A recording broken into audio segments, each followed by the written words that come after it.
podcast where we talk to smart people, but not necessarily done by smart people? That is an awesome question. This one goes down probably on one of my top 5. Hey, I like nutrition. I like to eat food. This is the coolest thing ever. We're going to do this forever. I wish I paid more attention in that class. You know, I'm going to be honest, I don't understand that. As a man, I don't get it. Welcome to smartpeoplepodcast.com. Hello, welcome to Smart People Podcast, conversations that satisfy your curious mind. Chris Stemp here with you, and thanks for joining us for another amazing episode. Excited for this one because it's a topic that you all know I am extremely passionate about. I do it as a profession, or one of my professions, and I integrate it into all areas of my life, and it's something I think can help everyone, and that is coaching. Coaching can take on many different forms, but in my opinion, at its core, it comes down to asking great questions, asking different questions, and finally getting different answers. The ones that create progress or help change or get you to where you need to go. So today we are speaking with Michael Bungay Stanier. It's a tough one. His name's interesting. There's no hyphen there, but I asked him. This is how it is. Michael Bungay Stanier. And he is author of the new book, The Coaching Habit. Say less, ask more, and change the way you lead forever. But in fact, Michael is much more. He's also author of a book called Do More Great Work, which is perhaps his best known, and 3 other books as well, 5 in total. He is a senior partner at his company, Box of Crayons, a company that helps organizations do less good work and more great work. Their focus is on helping time crunch managers coach in 10 minutes or less, and their Fortune 500 clients include TD Bank, Kraft, Gartner, and VMware. Before Box of Crayons, Michael spent time inventing products and services as part of an innovation agency and working as a management consultant on large-scale change. I really want to have Michael on. I had a chance to read this book actually prior to even asking him to be on the show. And I think it's one, look, even if you're a leader or a manager, of course, this is great stuff to know. How do you ask the right questions? How do you get more out of your people? And how do you be an effective leader through utilizing coaching skills? However, as an individual, also extremely important stuff. And we talk about that in the interview. And then finally in the interview, we go into other stuff, such as just content creation in general. How do you know if it's worth it? Should you do it? Do you want to write a book? Should you? Do you want to start a podcast? Should you? He's also a podcaster, by the way. And also things like, what does he believe got him to where he is? And we also hear a few book recommendations from Michael that I thoroughly endorse. Going to turn it over here to Michael in a minute. Remember, we are at Smart People Pod on Twitter. And be sure to sign up for our newsletter, which you can find at smartpeoplepodcast.com, bottom right-hand corner. And remember, folks, in case you haven't heard, we are now on a bi-weekly schedule. Therefore, we are releasing every other week. Let us know what you think about that, by the way. Send us an email, smartpeoplepodcast@gmail.com. Let us know what you think. How are things going? How's the content work for you? We hope it serves you well. We hope you enjoy it and it makes your day a little better and your brain a little smarter. Now let's get on with the interview with Michael Bungay Stanier as we discuss many things, including his book, The Coaching Habit. Enjoy.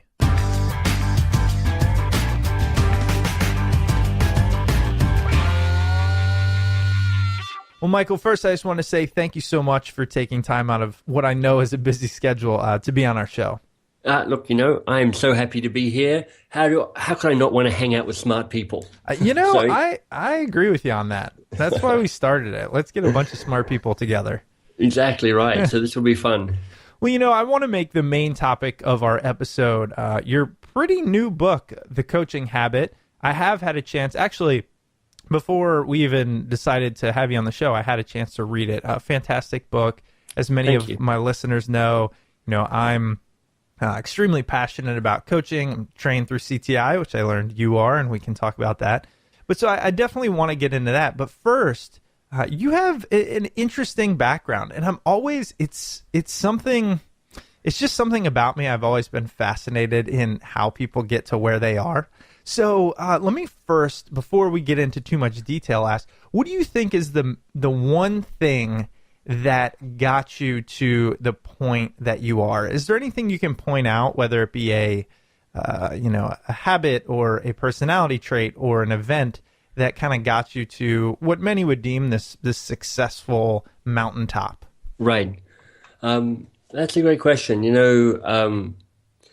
I tell you one thing that appears to have been just part of my genetic makeup from the start is pretty much a healthy sense of self-confidence, a healthy sense of self-belief. I mean, I remember at the age of 6, and I'm the oldest child, and I kind of told my parents, because my local town, Canberra, the capital of Australia, it's still, it's like 300,000 people now. It was half that when I was 6 years old. So it's a pretty small place, relatively speaking. And they just launched the local paper had just launched their local fun runners. Like, it's kind of in the, I'm going to guess the late 70s. So running was just kind of becoming boom. And it's a 10-kilometer, 6-mile race. And I'm 6 and I'm like, I'm going to enter that. And my parents are like, yeah, okay. And I remember my mum telling me, I don't remember this, but my mum telling me that the night before I was looking worried, and she asked me what was going on. And my concern was, what happens if I'm leading the race and I don't know where to go? And mum was Wow. like, I think you're going to be okay, because seriously, the chance of the 6-year-old winning the 10-kilometer race, not that big. That's so amazing. There's just a certain degree of self-confidence, and by that I mean a willingness to try stuff out, and not not worry too much about kind of the rules about can you do this or not doing it. I've always had a certain tendency to try and go against the grain. And secondly, not to worry too much if it doesn't work, because it's like, you try stuff out, you can only control the process. You can't really control the outcome. And, I can articulate that now, but I think I seem to have somehow had that kind of wired into me from a pretty early age. That allows me to do things like I'm going to self-publish my first book, or I'm going to apply to become a Rhodes Scholar, or I'm going to seize the captaincy of my local soccer team. And that is part of what's helped me succeed. I'm really glad that was your answer, specifically because I have to admit that I think, especially as I've gotten older, that's been something I've struggled with, which is weird. And the reason I say it's weird is because I had every reason to be extremely confident, starting with, an upbringing where it was like, not only can you do anything you want, but you'll succeed at it. You've got all the talent, blah, blah, blah, right? Played sports, was pretty good, had friends. And then I feel like the more I learned about the world and the more I started to know what I don't know, the less confident I got in my abilities, and more I started to rely on learning from others so I may become as good or as smart or as well respected as them. So I guess two questions. You're fundamentally pointing out that I'm just more ignorant than you are. I like where you're going with this. But to your point, there's a degree that naivety helps. You don't know. Well, I was going to ask that is one of the things, I say this kind of, I don't know, take it how you want, but some of it seems like whenever people say, no, you just got to believe in yourself, I go, yeah, but I'm very realistic, and I'm have a lot of I do a lot of self-appraising, and it's easy for me to see what I don't know. And I wonder if that's a bad thing. I think what we're looking at is that we are all complex human beings. So there's a degree of, it can help not to know stuff and not to go, I need to know what the rules are so I can follow them. So, in university, I actually got an academic article published on the topic I was writing on in my master's degree in literature. And I was like pretty excited about that. So I was telling people, I sent it off to a bunch of journals, and one of them picked it. So that was cool. And all my academic friends who knew about this stuff said, you can't do that. You can only send it to one journal at a time. That's, multiple submission. That's terrible. And I'm like, I had no idea. But apparently I have an article published and you don't. So that helps. But, I think there is something about Well, Viktor Frankl, and his book Man's Search for Meaning, and what I have, honestly, this is one of those books that everybody you think you should have read, and I actually haven't read it. But here's what I think is in there, or maybe it's somebody derived from this book, which is they're talking about prisoners of war and who survived being interred and who didn't. And what was interesting, it wasn't the optimists. The optimists actually died early because they're like, we're going to be out by Easter, and they're not out by Easter. So, okay, we're going to be out by the middle of the year, and they're not out by the middle of the year. And we're going to be out by Christmas, and they're not out by Christmas. And eventually they give up hope and they die. The people who survived, the people who flourished, were the people who were clear-eyed about the reality. I am locked up in a prisoner of war camp, and I'm unlikely to get out anytime soon, but were nonetheless thoroughly optimistic about the overall outcome. I will survive this, and I will get out of this. So I think there's this piece to say that it is useful to understand life and the world, and understand the complexity of the world, and understand, for instance, just how much good luck is involved in succeeding. I mean, you can look at my resume and I go, look, I've got books and I wrote scholarship and I got this and I got that. I'm on some sort of smallish hillock top. I'm not sure it's a mountain. Let's call it a hillock. And, there's been some smart choices and a whole lot of hard work and some talent involved in that. And just a whole lot of good luck. I mean, just a whole lot of good luck. So there's a degree, and right down to the fact that, I'm a white male who's 6'3". So genetically I've won a lottery, based on that. So it's just understanding that's the truth and there's some reality around that, but also recognizing the difference between data and judgment. What are the facts and what do I make up about the facts, and how much that I make up is actually true, and how much of it is projection or ways of protecting yourself or whatever that might keep you more limited in what you do. So for me, it's a combination of what I strive for, and I wish I could say that this was true all the time, but it's not. But what I strive for is try and be realistic about what's going on. Yeah, and it's funny. I was cracking up the thing you said about Viktor Frankl's book, because I have read it. I have it sitting right next to me. I read it once. There are people that are like, it's one of those books you need to read 1,000,000 times. I mean to, but I just love the fact. I figured they've read it 1,000,000 times, so they've kind of got me covered. Yeah, I love the fact that you were like, I don't know. I mean, I think this is why, but you were kind of spot on with your analysis there, and I love that idea because I think I've got the first part nailed. And I think there's a lot of people, here's why I'm going down this rabbit hole. I think there's a lot of people that, are striving to be successful. I've seen it in my coaching and that kind of have that realism down, right? They understand their strengths, their weaknesses, etc. But then the optimism that comes behind, I will figure it out. And sometimes I think of that now as resilience. And I know there's actually been a lot of talk about resilience recently, and we had a guest on, Ryan Holiday, who wrote a book about it. And it's really great. I know Ryan, and it's a great book. It is. Yeah. Given that you're a coach, do you have any tips, recommendations, things, exercises that people might be able to do to start taking that second step, which is, although at the moment it might seem like this or that, you can build up that muscle to work towards what you want with optimism and passion. Let me throw a few things out there. Some of these may be useful, some not so much. But part of it is a mindset for me, and this came into focus for me some years ago when I was in Istanbul, and I came across this kind of stubby little stone thing, kind of buried a little bit, but kind of the heart of Istanbul, and I was in tourist mode, so I stopped and I took a look, and it was amazing. It sort of said as a little sign at the base of it, this was the marker, the pillar that stood at the heart of the Ottoman Empire, one of the great empires. And, of course, the empire has fallen, the column has fallen, it's now just kind of like a bit of a misshapen lump. And I was like, wow, that's that empire. It's come and it's gone. Nothing lasts. But then I went to I think it's called the Tokay Palace, which is one of the great sultanic places in Istanbul.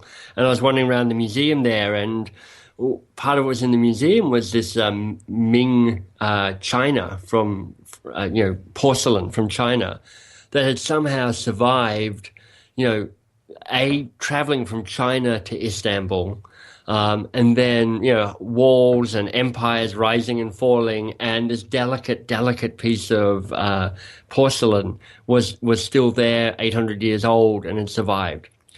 And I say all of that just to say, honestly, we have no idea what we're going to do that's going to last, what's going to stick, what's going to have impact. So hold everything we do lightly and with the sense of, this too will pass. There's a book that I love by a writer called Bill Bryson, who's known mostly as a travel writer, and he's hilarious. He's one of the funniest writers I know. But he wrote a science book called A Short History of Nearly Everything. One of my favorite books in the world. Exactly. Yes. And his purpose is to try and make you go, science, which we all have been kind of traumatized by at high school, is actually amazing, and it is amazing. But what's really amazing is, for me, just how unlikely it is that we are all alive as human beings on this planet. Because, as you know, there's all these things that, if they just went left instead of right, would mean that, humanity wouldn't exist. Two quick examples. I know this is a completely random stream of thought, but, the planet Earth has a moon. That's no surprise to anybody. But what's unusual is that it's a much, much bigger moon than any other planet in our solar system. It's just, a much more significant chunk of real estate up there. Most planets have tiny little moons. Why is that important? Well, the thing is, it works as a kind of stabilizing force on the planet, which means that we spin around a steady axis here on Earth. And why that matters is we're spinning on a steady axis, kind of helped by the gravity of the moon, means that we actually have predictable seasons. Winter, summer, fall, and so on. And what that means is that we actually have predictable growing seasons. And what that means is that civilizations can work because actually we know how to grow food. If we didn't have a moon, we wouldn't have a steady axis, which means we wouldn't have steady seasons, which means basically human beings might exist, but civilization probably wouldn't, because it would be a constant battle to find food, because it'd be entirely unpredictable how it grew. Or things like we have a molten core to the planet, which means we have tectonic plates. So everybody knows this. Plates move around, mountains form, trenches appear. And why does that matter? Well, look, it means that the surface of the planet is constantly forming and reforming. If it didn't, what would happen is it would just gradually wear down until everything's flat. And if that happened, the Earth would be just be covered in like 2 miles of water. We'd all be underwater. So again, some sort of life might exist, but it's unlikely you and I would be doing a podcast at the moment. Did you get that out of Bill Bryson's book? Those are both out of Bill Bryson's book. Honestly, but it's so crazy. I would say, and I almost, when people ask what's your favorite movie, what's your favorite this, that, I can never answer. I think that's my favorite book I've ever read. And I've read a ton of books. Yeah, it's right up there in my top 5 for sure. Wow. For the same reason. So all of this is a very long answer to your question, which is, how do you stay resilient or optimistic? And for me, is a sense of, look, stop holding everything with so tight and with such importance. It doesn't matter that much. Try some stuff out and see how it goes. And at the same time, and here's the tension, which is understand what's at risk and be smart about doing that. So my friend Pam Slim, who has written a number of great books, but from her I got this idea of a side hustle, which is, if you're starting something, if you want to try something out, do it as a side hustle. Keep your day job until you figure out how the side hustle works, whether it is going to work, how to make it really work. And then when you've kind of figured it out, then kind of commit to something. So, for instance, when I self-published my first book 8 years ago, kind of pre the real craze for self-publishing, and it was a kind of slightly complicated book because it's a self-coaching book with fancy flip sections. I knew it was going to cost me $30,000. to publish this. I had just inherited $30,000 from my grandfather dying. I was like, you know what? I'm going to invest this money, and if I lose it, that's fine. I may never see this money again. It's a gamble, but it's a controlled risk. So hold it lightly, but be aware, but make sure that you stay safe. Wow, that's fantastic. And a couple notes there. One is the side hustle idea. I'm a huge fan of. I've talked about it actually at length on the podcast a number of times because I've done it numerous times, and it's been my safe transition to now doing what I love on a daily basis. And couldn't have happened the other way. And then another is I'll recommend, we interviewed a guest recently, Patrick McGinnis. We had him on as a webinar as well. He wrote a book called The 10% Entrepreneur. And it's a really almost step-by-step way of figuring out not how to do your side hustle. It's not about like how to make money. It's about how to figure out which type of entrepreneur you are. And if it's 10%, meaning do it on the side, some actionable ways to do it. So I just thought that was pretty relevant. I love that. Yeah, I mean, but essentially, be bold, but don't be stupid. Right, right. And, it makes sense. I recently posted something on Facebook about, it was a video, and essentially the long and short of it is, we are just tiny beings clinging to a large rock floating around space. And it's like, when you use that analogy or metaphor, it's just... Anyways, one of the things, as you talked about writing your own book and stepping into the self-publishing world, and now you have, how many books? 3, 4? 5, actually. Wow, yeah. Okay, 5 books. I know you do speaking, you do a lot of stuff. In a sense, you could say you create content. I don't want to say you're a content creator. I mean, you could, but some people get I don't know, that's all you do, and it's not really. But as somebody who's putting this stuff into the world, that's something I want to be doing. I feel like I've learned enough over the past 10, 20 years through others, through my own experiences to do that. And I know there's a lot of people that feel that way. Here's my struggle, and tell me what you think. There's also a bit of ego involved in saying other people need to hear what I have to say, and it hasn't already been said. So, for example, I pulled out my phone yesterday, I opened the app Medium, and there are just, you can just scroll forever with articles about anything from people who feel like they should be read. And I struggle because I was like, you know what? I don't want to read anything. There's nothing new here for me. And I just got a little frustrated.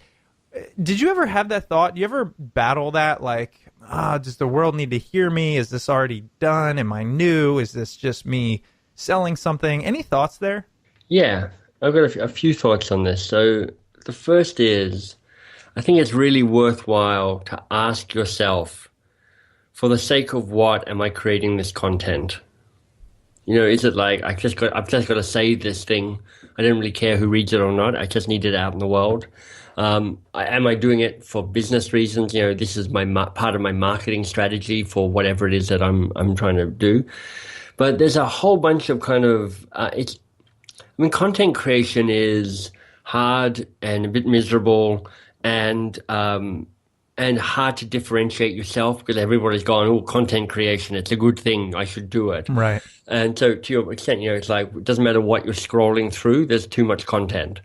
So be really clear at the start, which is, why are you doing this thing that you're doing? And who do you actually want to read it? If anybody. The more extreme version of that is the number of people who I talk to who go, yeah, I really want to write a book. And I'm like, are you sure you want to write a book? Because I tell you, it's miserable writing a book. You work really hard and you write a first draft and it's a kind of crappy first draft. But you're like, okay, I've heard that first drafts are always shit. So you go, okay, well, I'm going to write another. And you write a second draft and that's also not very good. And then you write a third draft and then you go, okay, is this enough? Should I work harder at this? If you really care about it, you're going to write an 8th draft. And by the time you're writing your 8th draft, you hate yourself and you hate this book and you're pretty sure there's nothing good here at all. And then you finally get it published somehow. And, if you're like, the statistic I've heard, who knows if it's just made up or not, is that 93% of books sell less than 1,000 copies. Right. So you've now spent, 10,000 hours writing something that less than 1,000 people is probably going to read. Do you want to do that? Is that the best use of your time? So the first thing to ask is just, do I really want to be a content creator? Do I want to do this? And for the sake of what am I doing this? And then I think there's something about, if you're doing it just as a, look, I have figured out that this actually helps drive my business because I'm doing it for business reasons, make sure that's true. Make sure that, you can see a correlation between what you put out there and how you measure success in your business. And you can then kind of be pretty kind of transactional about it. Just roll up your sleeves and pump the stuff out, get it out there. If it's something beyond that, then it's like, how do I create something that I'm proud of? And, right at the start, you're like, tell me a bit about your background and what forms you. And for me, I mentioned that, I've always liked to kind of go against the grain, to zig when others zag.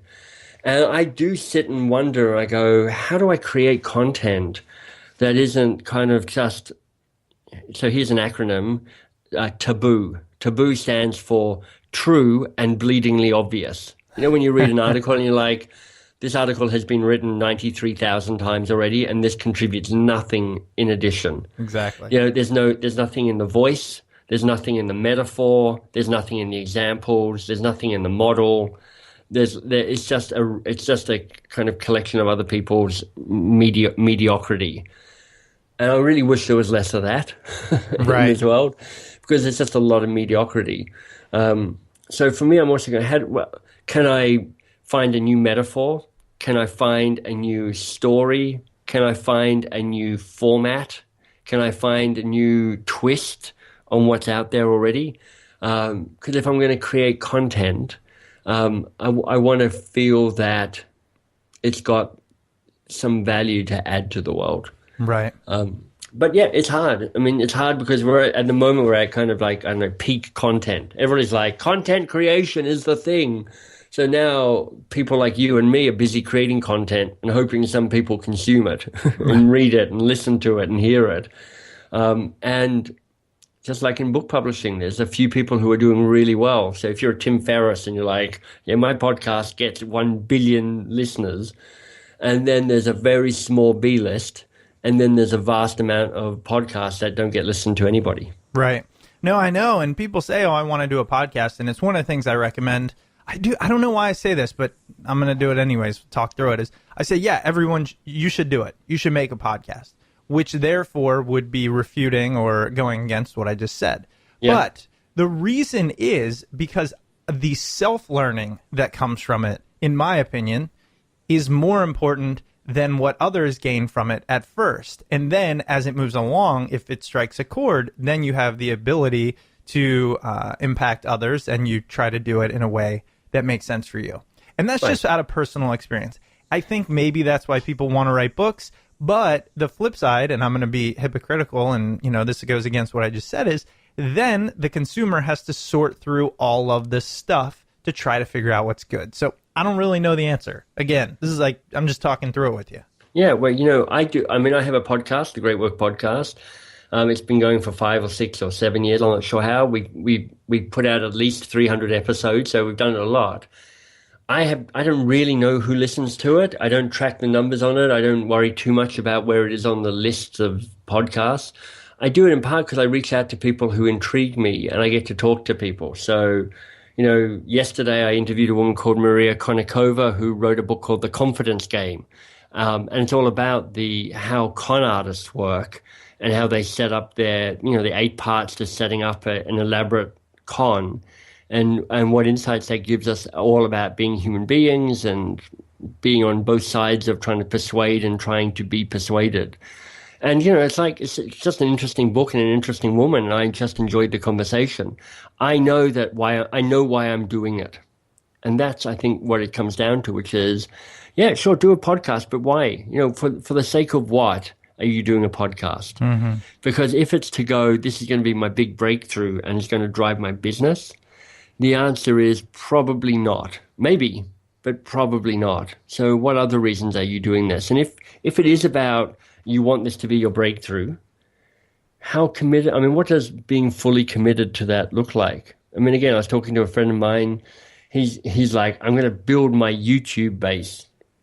He's put out four videos over 7 months. I think combined viewing of those 4 videos is about 400 people. And he's like, that you're not committed to this. Like, if you're committed to it, you're pumping out a video a week, and you're learning and you're refining and you're figuring out how to get people to watch it, and you're all in. If you're dabbling, that's fine. Dabble away, but don't expect it's going to have the impact that you hope for. Right. Actually, I think, that's all great advice. And I know, again, just knowing our audience, so many people out there are soaking it up, because first it was blogs, then it was podcasts, it's books. I mean, this whole idea of content is really pervasive in society, and I don't think it's a bad thing. It's just always great. I kind of ask these questions fairly often to those whose content I respect and put out a lot of it, because I want to kind of, sift the, what do they say, the shaft from the wheat or whatever. Yeah, the shaft from the wheat. Yeah, exactly. So there you go. But I want to move on now, because I want to talk about the coaching habit. And the first thing I want to say is, I think this book is very reflective of your overall brand. And first of all, would that be a fair statement, or correct me if I'm wrong there? No, it is, and I'll tell you why. Because even though I published other books with more traditional publishers, we ended up self-publishing this book, because after 2 years I couldn't get my publisher to be interested in it. Wow. But what was brilliant about that is it turned into something that I could absolutely say, I have shaped this, and it is as good a reflection of me and the Box of Crayons brand and what we stand for as I could possibly hope for. So it is, you're seeing a really strong reflection of what we stand for and how we want to show up in the world. Well, that's perfect. And the reason I wanted to ask that is because, that gives us a little context. And earlier you said, be really clear on why you're creating the content you're creating. So I want to know, what's your mission or goal, or what made it clear for you? And you say, this is it. This is why I'm doing it. Here's what I'm trying to do. Yeah, so it was a combination of things, which is, so I wrote, so as you heard, 5 books. This is my 5th book. And honestly, the first 4 books were relatively easy for me to write. I kind of got the idea. I kind of figured out the shape of the book and the arc of the book and the structure of the book. And then I filled in the buckets of content that were required and went through the process of trying to make it better and refining it. But it was relatively straightforward.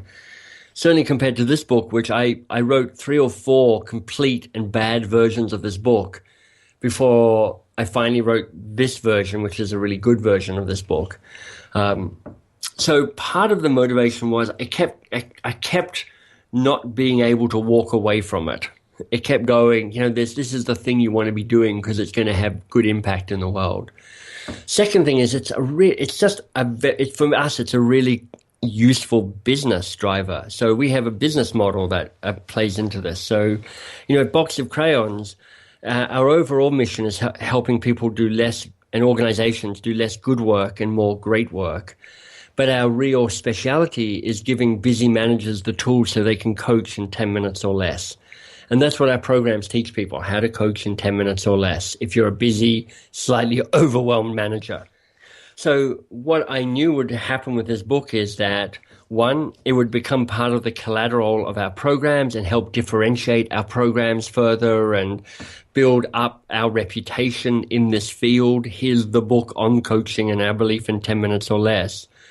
Secondly, more hopefully, I guess, if this book takes off, it will generate people who are interested in our programs and they'll reach out to us. So it'll become a contributor to the marketing approach to our book. So I was really conscious of, look, if we sell no books whatsoever through traditional channels like Amazon and bookstores and airports, that's okay because it'll be part of our collateral and still be a sales tool that we can use. But if it does sell through these different channels, then we have the bonus of it being a marketing tool for our programs. The interesting thing here is when you talk about the coaching habit, I guess the question I want to ask is for those that hear coaching and think of it in, I think personally there's 2 types of people. There's the ones who are in a leadership position who are well aware of the benefits of coaching. Yeah. And then there is the individual who thinks of it as just the need to get better and how somebody can help me do that. The coaching habit tends to take on more of that managerial or leadership approach. However, it can be used hugely in an individual way. So why did you choose to go the route you did of let's focus on how we can train leaders or managers to kind of quickly work on this coaching skill? Yeah, your insight's spot on. It's a book that is useful for all sorts of people in all sorts of fields. We've had, parents and educators and religious orders and the police and people in halfway houses with convicted felons all going, we love your book. We want to make it part of how we work around here. But I wrote it with a specific person in mind, which is a busy manager or leader who's engaged, likes her work, is overwhelmed by it, and is looking to try and have more impact in the work that she does, but not by working harder, but by working more thoughtfully and by empowering those around her. So part of it is like just I know who I serve, and my primary audience I serve are these busy managers and these busy leaders. The second piece is that here's why I serve those people, which is for all of us, work is such a big part of our lives. And for many of us, work is not a happy part of our lives, particularly. It's a slightly dehumanizing, slightly draining, slightly I'm a small cog in a big machine experience. And when I wrote the first book, Get Unstuck and Get Going, one of the thrilling moments of my life is when an author and a writer I respect and who's influenced my work a lot, a guy called Peter Block, he wrote a testimonial, a blurb for that first book, which is so cool for me. And he said, look, coaching isn't a profession, it's a way of being with each other. And when I heard that, he articulated something that I hadn't even fully realized about myself, which is I'm in this game to try and democratize coaching, make it less of you have to have gone to CTI and done your training to become a capital C coach, and just recognize that, look, coaching is just a way of showing up and interacting with each other. And when it comes down to it, we don't even need the word coaching. It's like, how do you stay curious a little bit longer and rush to advice giving and action taking a little bit slower, so that your conversations and what you end up working on are more valuable and more useful and more powerful. So I can't entirely remember what your question was, but I think that's my answer. No, and that's a great way of putting it. While you mentioned it, the CTI thing, I think for a while I thought, what is this and why would people need it, or can you get trained as a coach? And then I went through it and I found it extremely useful just for kind of honing your skills. And I think, I was recently going through in my brain this model of what makes somebody good at what they do. And I think if you have these three things, and because I'm constantly trying to figure out, like, am I there yet? And I think I've gotten there. The answer, by the way, is never. You're never there. That's true. You're just at the latest place, which is where you're at, but you're never there. Yeah, I guess you're right. And it goes back to that self-confidence thing. Are you at the point where you have put in the time and work and effort and all that to put something valuable into the world? And the three things I kind of came up with are formal training, and then experience doing what you want to do, and then also real-world experience that makes you relatable in that. And I feel like the CTI thing does cover that formal training aspect. How did you feel about the process? What would you say to anyone out there thinking about, I like this coaching thing, or this sounds good, which everyone thinks it sounds good, but that's not the reality all the time, getting trained as a coach? Well, again, I think it's worth asking yourself, why am I interested in doing this? If you're thinking to yourself, God, I'd love to be a coach, I would treat it as a side hustle first, which is before you invest in a whole lot of money on training, before you invest in kind of giving up your day job and setting up yourself as a coach, try it out a little bit. Because I know lots of people who actually, when they get into coaching, don't enjoy it as a professional You know, I spend 80% of my time doing this as much as they would think they would like to doing it. And I'm an example of that. I did my training, I grew my coaching practice for a while, and then went, this actually isn't as rewarding for me as I thought it would be. I find it a bit too isolating, a bit too lonely. I don't feel like I'm having the impact I could in the world by doing this. So I would test it out.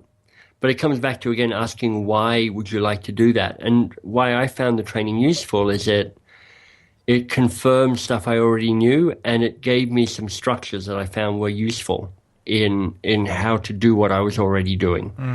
So I was using it more as almost an evaluation process, which is where am I, and how do I stack up, and what do I already know, and what don't I know, and where am I in the whole scheme of things? There's as much a positioning thing for me as it was I'm starting from the bottom and building up these skills for the first time. Sure.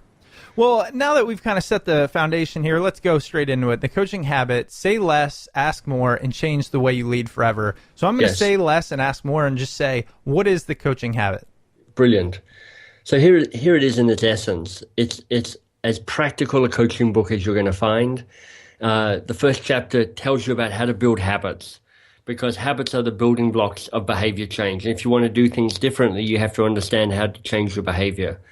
And as you heard me say before, I'm trying to get people to be curious a little bit longer and rush to advice giving a little bit slower. And most people are advice giving maniacs. I mean, they don't even know what the problem is, but they've got some early thoughts on how to solve it. So I'm just shifting that behavior. So that's why we start with this piece on habit building, and we draw on Charles Duhigg, who wrote The Power of Habits, and BJ Fogg, who's got a great website called tinyhabits.com, and Leo Babauta from Zen Habits, and a bunch of others to inform that. And then the 7 key chapters that follow that, each one of them has a core question. So in this book, how to build a habit, and the 7 essential questions that if you get these in your pocket, if you get to use these more regularly, will help you work less hard but have more impact. And then kind of scattered through it are kind of little master classes about how to ask a question well. Everything from, cut out the long rambling lead up to the question, just ask the question, jump to it, to just understanding the power of silence. To, for instance, understanding why asking a question with what is actually and often more powerful than asking a question that starts with how, which is more powerful than asking a question that starts with why. They've all got their places, but what tends to be the question that trumps them all. It's funny that you mentioned that. We interviewed Simon Sinek a while ago. Exactly. And I remember him saying, it's funny. So he says start with why. I know that's one of his books, but when I asked him a question, he was like, well, let's not answer it, or let's not ask it in terms of why is this, because you'll get an emotional answer.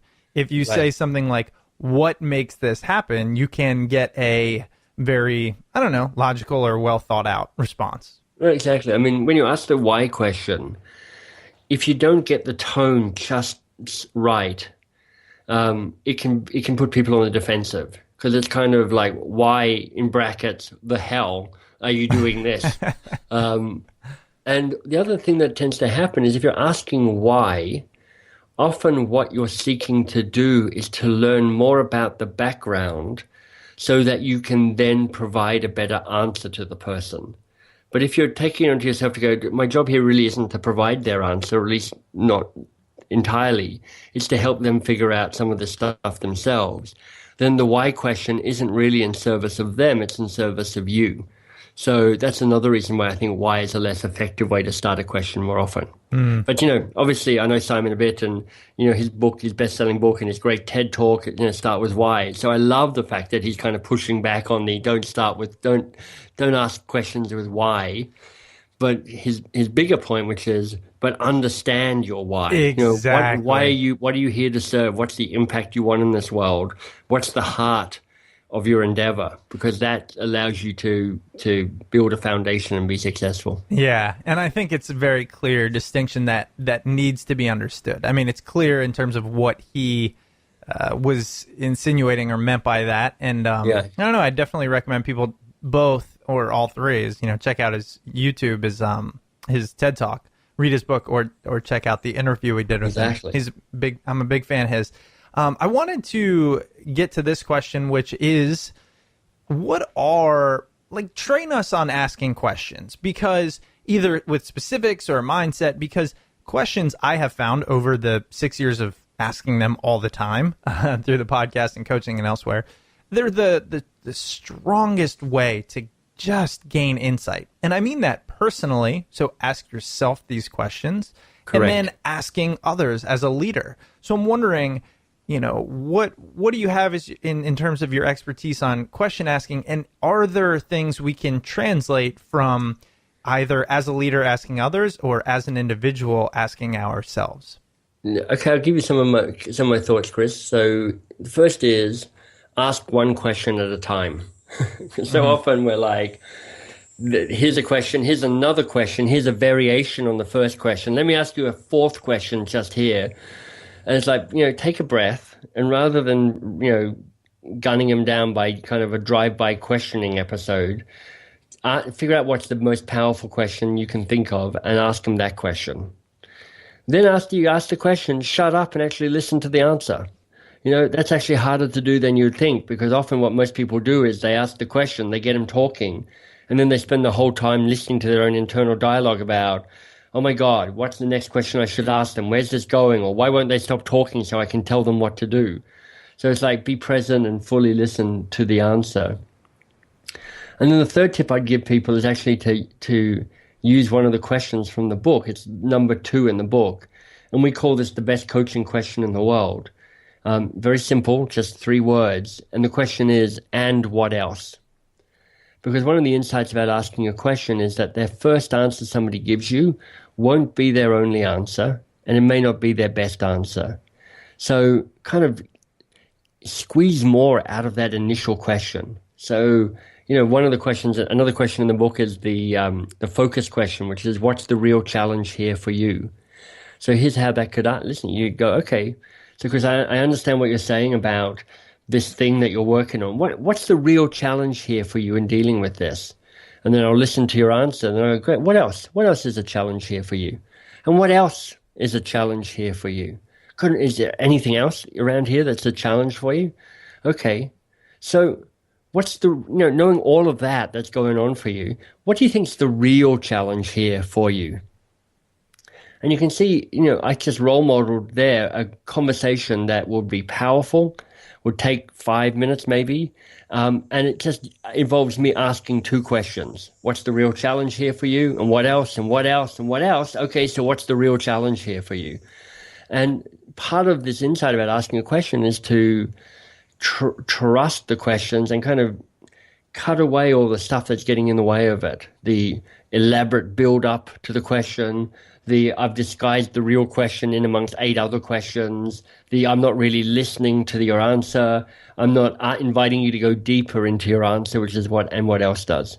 As you were talking about those and really bringing me back to coach training, I will say that trying these out and getting comfortable with them is really important, because it is very awkward at first to ask someone, and what else? Because tell me if this is what you see in your experience. They don't necessarily know the answer to that because they're never asked. So right. You have to be able to sit there and not fill that space of silence. Exactly. And of course, most people are like desperate to fill the silence after about 1 second of silence. You're like, oh my God, they haven't got an answer right away. I'm failing. And another way to reframe it is to go, look how well I'm succeeding, because now they're really working. They're having to think about this answer. They're really having to kind of dig a little bit deeper. And your job is to hold the space for them so that they get to actually go a little deeper and go, okay, what is it? What else? And, lots of people, if you're in person with them, they'll kind of look up to the ceiling as they're trying to figure that out. And when they see them doing that, that's when you know things are really working well for you. That's great. And it's funny, I think about I do facilitation, group facilitation, 20, 30, 40 people. And I had to, even with coach training, fall back on that, because if you ask a question in a group setting and somebody stops at all, then the whole group has stopped. And it's really tough, but try and put yourself in their shoes and think, look, this is a question that would take a little bit of brain power. You can't just fire it off. You know what I mean? I do, and because I do a lot of facilitation myself, I'll give you my top tip facilitation approach to dealing with that, which is asking a group of 30, 40 people a question or somebody to answer it in front of that question is actually kind of a high risk thing, because what if I get it wrong? What if I don't know the answer? What if I look like a fool? Everybody gets diminished by that slightly. So what I tend to do is I say, look, here's a question. Turn to the person next to you and just chat about your answers to that. And, after 2 or 3 or 4 minutes, I'll go, great. So you had a good conversation with your partner. Let's hear from some of you about what you came up with. Sure. And what that little process does is it allows people to kind of rehearse their answer, and also to have everybody deal with the question rather than, somebody sitting at the back of the room going, oh, that's good, Bob's got this, I don't even have to think about it too hard. You're really kind of you're making it safer but more engaging for people at the same time. Absolutely. So many keys to facilitation, but it is a niche that I'm sure not many care to listen to. I don't know. If I'm wrong, email us and we'll talk more about it. Well, to your point, the skills required in coaching and being more coach-like and being a facilitator, because we all have opportunities to facilitate. Whenever we're interacting with other people, you can step into that kind of facilitative mode. There's similar skills, partly giving the other people the power, partly holding the space, partly staying curious, partly being aware of what the outcome might be that you're working towards. These are the same whether you're being a coach or being a facilitator. That's very true. And one of the things I wanted to ask you was, the coaching habit, as you said, you start off talking about habits. Of course, it's in the title. What's one takeaway our listeners can have, for fear of information overload? One thing, I do want to build a habit. Maybe it's coaching, but it's something. And you have obviously done some research on this. Yeah. Where's a good place to start? One kind of, hey, do this or try this. So here would be my tip. We have a website called thecoachinghabit.com. There's actually a bunch of things you can grab from that, including a nice little report on the kind of 6.5 coaching or habit gurus. I point to another great website, tinyhabits.com by BJ Fogg. That's another great place for insights around this. But the two things that have really struck me about building habits, and it's built into the first chapter of the book, is the first is you need to understand the trigger, the thing that sets you off in the old habit, so that you can kind of effectively reprogram yourself so that you respond in a different way to that context, that cue, that trigger. If you don't understand what your triggers are, you'll never change your habits because you're already halfway through the habit before you realize what's happening. The second key insight is, again, BJ Fogg. When you define a new habit, define it as specifically as possible. His thing is that it takes a minute or less to complete. And by defining that micro habit, it's much easier to kind of do it or realize that you haven't done it, rather than so many of the times we kind of give ourselves a more abstract, broader, generalized sense of what your habit is, and that becomes much harder for you to deliver upon. That's great. We got some things we can work on here. Michael, again, thank you so much for being on the show. Your most recent book, The Coaching Habit, Say Less, Ask More, and Change the Way You Lead Forever. I also wanted to give you a minute. You got a lot of stuff out there. You got podcasts, books, websites, all that. What do you want to tell our listeners about? I mean, I'm sure they've enjoyed this conversation. Where should they go next? Well, thank you. So if you're curious about the book, thecoachinghabit.com is the place to go for that. And whether you pick up the book or not, there's a ton of free resources on that website. So you're welcome to check out the reports and the videos and the other bits and pieces. If you're interested in our programs as an organization, boxofcrayons.biz, B-I-Z or B-I-Z, depending on where you live in this world, is the place there. And if you're looking to connect on social media, I hang out in two places mostly. One is Twitter, where I'm at Box of Crayons. The other is on LinkedIn, where I'm the only Michael Bungay Stanier. I love it. Again, Michael, thank you so much. And we will be in touch soon when the episode airs. That was fantastic. A great conversation. Thank you. Thank you. It was a pleasure. I'll talk to you later. Welcome back. I hope you enjoyed that episode with Michael Bungay Stanier. Remember, you can find his book, The Coaching Habit, Say Less, Ask More, and Change the Way You Lead Forever on Amazon or at your local bookstore. And don't forget, if you do decide to purchase through Amazon, use the Smart People Podcast Amazon link located at smartpeoplepodcast.com/Amazon. Using our link comes at no cost to you. It's free and easy. When you go to the link, it takes you over to Amazon just as you normally would. You do your shopping and we get a nice little kickback from Amazon that helps keep the lights on here at Smart People Podcast. If you're looking for other free and easy ways to support the show, please head over to iTunes, leave a rating and review over there. We really do appreciate everybody who has left reviews during the month of July. It's always awesome to see a bunch up there. I'd love to see the same for August. So if you could head over to iTunes, leave a rating and review, I would appreciate it greatly. If you'd like to reach out to the show, you can send us an email at smartpeoplepodcast@gmail.com or message us on Twitter at smartpeoplepod. Just a reminder, we've changed the release schedule to a bi-weekly or twice monthly. I don't really know how that works, but we're putting out 2 episodes each month. So if you don't see as many episodes coming out as you've seen in the past, fear not, we're still doing the show, just tweak the schedule a bit. Alright, that's it for me this week. Please stay tuned to all things Smart People Podcast. Head over to the site, smartpeoplepodcast.com, sign up for the newsletter, follow us on Twitter, follow us on Facebook, do all the things social media, and we will see you all next week.